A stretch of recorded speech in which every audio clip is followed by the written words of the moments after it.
why don't you help me do another organization? He says, it's hard to do an organization. He was really skeptical that you could even do it, and so on. I said, well, he says, black folks doesn't know enough about their African American history. And I said, that's so. I said, I'm going to get back African American history in the curriculum.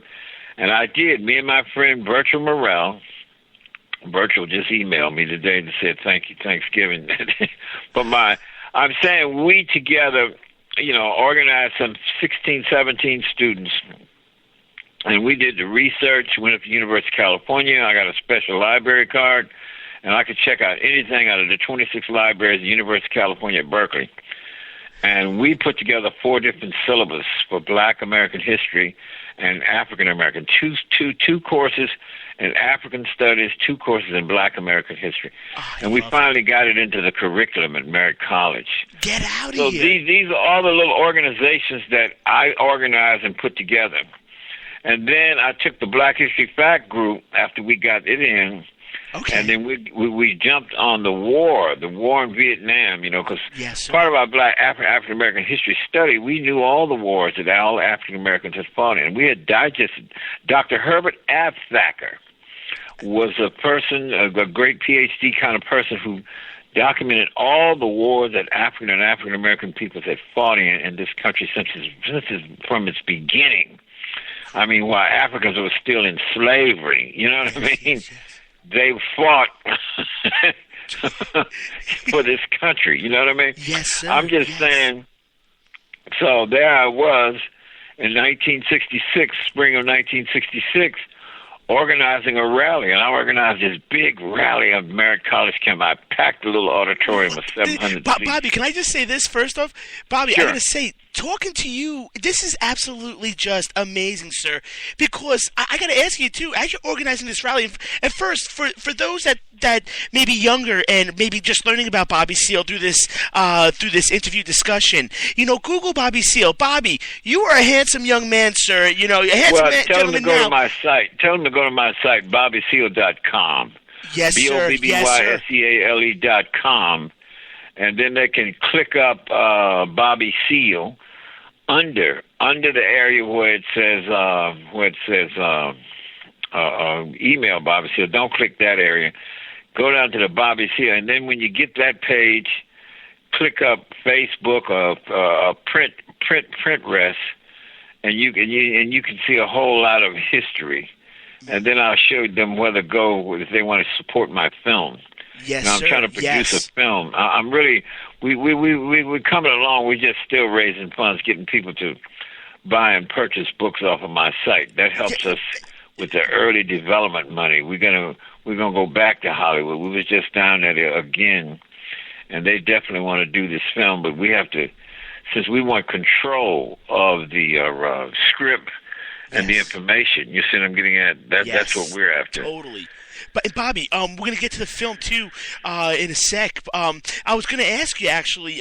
You're so eloquently spoken. You inspired me, sir, to speak. I orate also, and I got to tell you, Bobby. Your style, just your passion, your conviction. When you were organizing, this rally, like, did you think everything was going to be as big as it was? Well, that was easy to do. See, I lived across the street from the school. 2, I cleaned out my garage in that period. My father was in the hospital, and so his shop wasn't functional in the garage. And I had a home that I lived at.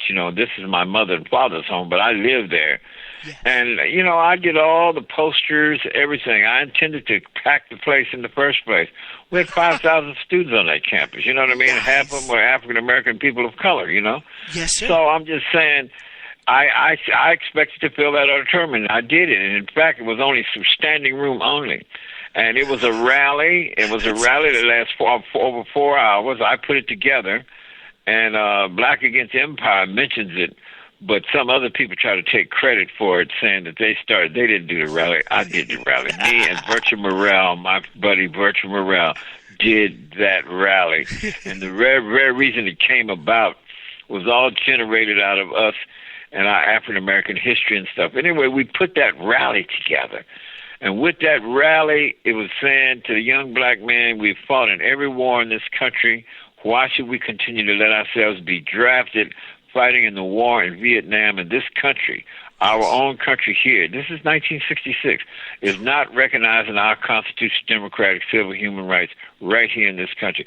So let us not let ourselves be drafted to fight a war, and then we're saying looking at a war that's unnecessary and illegal anyway. And in Vietnam, that's what we were saying. Mm-hmm. We weren't prepared to fight. That wasn't the case. Point is that we're fighting, and we knew that 29%, it was just reported at the time, of the amount of people who were dying on the front lines of Vietnam was African Americans. That's sick. You know, so that's what that rally came out. Well, Huey Newton came to the rally at the very tail end of the rally. Okay. He got there, and it blew his mind. And he was, yeah, Huey, you organized all these people. I don't believe this. I don't believe this. I said, hey, man, we got a whole new organization we created, Seale Student Advisory Council, etc. I said, we've already created it. We got 200 people.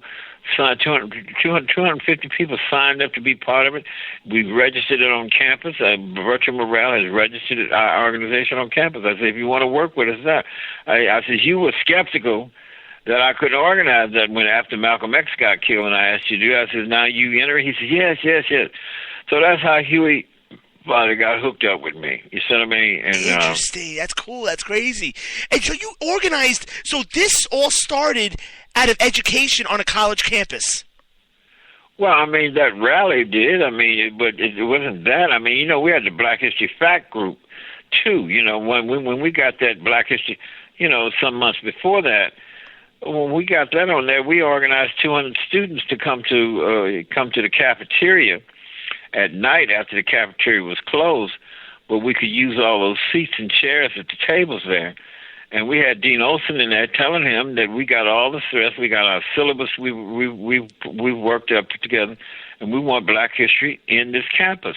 And if you're not going to do that, then we're going to have sit-ins, whatever, et cetera, till we get Black history in Black American history and African studies into the curriculum here at Merritt College. So those are the things that preceded the party, and that preceded the rally, which was a few months later. You know, that we're not going to let ourselves be drafted in a war in Vietnam.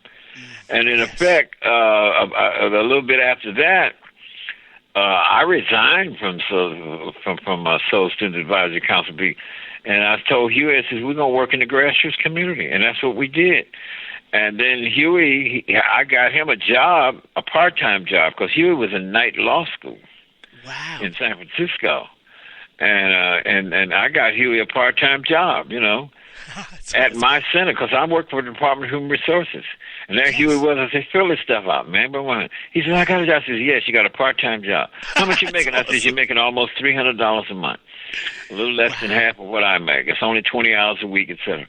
Okay. He says, okay, now, where's my supervisor? I say, I'm your supervisor.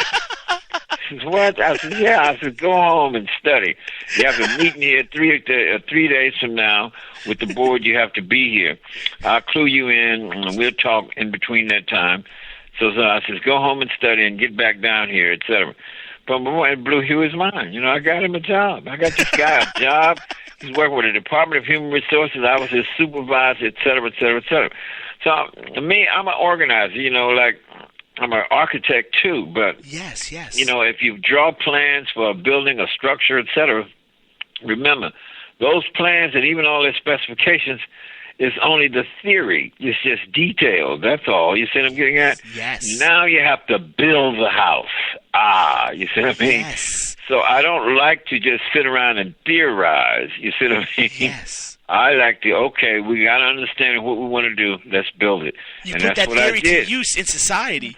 Yeah, I put, and in effect, I looked down, I said, we're going to create a whole new organization, Huey. I said, that's all it is to it.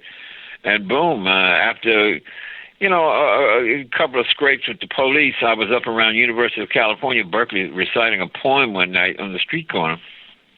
And it caused the police because I said a cuss word, and the poem called for a cuss word, okay? So this guy, this undercover cop, I didn't even know he was undercover. He comes and grabs my arm. you're under arrest for using obscene language. I said, what are you talking about, man? Get your hands off of me. Who the heck you think you are? You know what I mean? And there's a crowd of people. Leave him alone. He's done nothing. Leave him alone. He's done nothing. And he says, you use obscene language. I says, man, we won in the Supreme Court that we can use the four-letter word if we want to because it's called free expression. We won in the court, so get away. Yeah. He tackles me, you know what I mean? And a fight breaks out. That's crazy. And then 3 or 4 more other undercovers jumped on. This is all in my major feature film.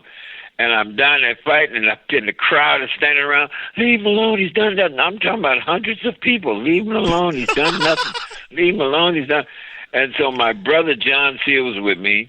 Huey got in a fight with another uniform cop, but I hear about that today because I'm down on the ground. And finally, my brother, an Asian guy, 2 white hippies, they kicked these other undercovers off of me on the ground, and I got up and I pulled my little knife out. I had a little scout knife in my pocket, yes. And I'm getting get away.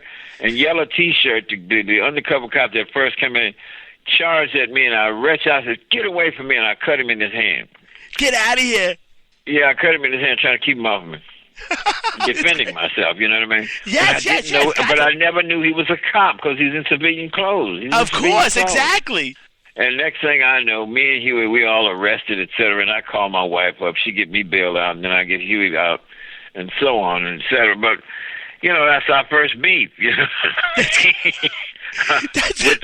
But the party hadn't even started. The party had not even started. I mean, Bobby, what did that feel like? But we had made some notes, and then 3 months later, we have to go to court on that tussle with the police, you know. Yeah. And I'm in front of Judge Stats, downtown Oakland, Alameda County Courthouse.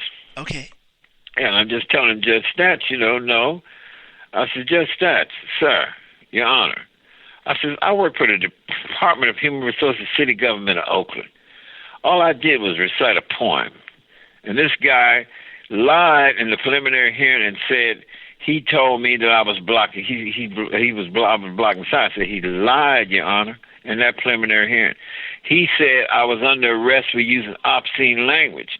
What he found out later is that he couldn't arrest me for using four-letter words. You know, so they changed it. I said, and Your Honor, that's not fair. I said, now Huey here is in night law school. I said, and Huey has already went over this, along with our lawyer John George here. Huey has already went over this stuff, and he says we could get 1 to 10 years. I said, I don't think it's fair, Your Honor. I said, because all it was about a poem. I said, I run the youth jobs program for the city government of Oakland here. You know what I mean? I said, and I keep kids out of going to jail. I keep kids away from crime. Anyway, the judge gave us both probation. Okay. I said, Huey, come on. So what? Got downstairs out of the court. I said, Huey, meet me at the War and Poverty office tonight. Why? I said, because, Huey, we only took notes at my house. We said we was going to start a new organization, and we took notes about what was going to be in our political program. I said, now let's write this darn thing tonight. I said, we could have been in jail for 1 to 10 years. You can't organize people sitting up in jail, and I want to organize. That's what I'm about. Wow. So Huey and we wrote the first draft that night, October the 10th. In my book, I said October the 15th, but the problem with the book is the book was written in jail under pressure, and I couldn't remember, and I just said October the 15th. That's in my book, Seize the Time. But it was really October the 10th because I went back and researched and found out it was October the 10th. Right. And that's when we wrote that. But October the 10th, we wrote that first draft. But we didn't finalize that 10-point platform and program to October 22nd. Okay. And we still didn't have a name for it. We did not name it to the day of October 22nd. That's when we named it Black Panther. Is your birthday around that time? What? Is your birthday around that time? That is my birthday. That is. But I didn't know that. When I got home that night, and we put all these thousands of in boxes, 10-point platforms and program we had printed up from the War and Poverty office. Yes. And we put some in the garage, and I left another one in a box in the trunk. And I said, oh, what the heck's going on? Why did my house closed up like this? And then I went up and knocked on the door, and boom, boom, boom. And I said, this door shouldn't be locked. And I took my key out and unlocked the door. When I pushed the door open, my sister and brother, and about 40 people. It was crowded in the house there. Happy birthday to you. That's great.